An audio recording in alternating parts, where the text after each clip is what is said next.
Okay, so this story is actually insane. So there is this guy, right, that was at a workplace, and the guy that is telling this story is baffled with what happened. So his workmate is at the office with him. He isn't really that close to said workmate, but they occasionally see each other in the office so they get along.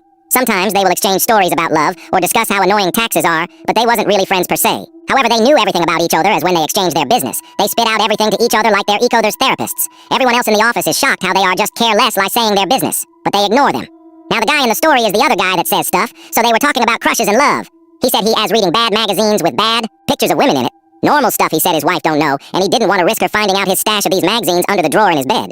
After telling his story, his friend went to talk. He said, "Mine is so similar, but instead of bad magazines, it's to do with Pomni from Digital Circus." The guy telling the story went silent for 6 seconds and said, "What?" He mentioned that his teenage kids watch this show and simp on Pomni, and that's okay because kids are kids, but you a 32-year-old man simping on her is just weird. Like, I know the cartoon has an adult audience in mind, but that is next level. Sad. I thought that was it. But then he started saying his whole life is for Pomni. He started showing photos of his room covered in merch of her. All plushies, posters, even his phone wallpaper was her. He mentioned that he basically pretty much loves and breathes her.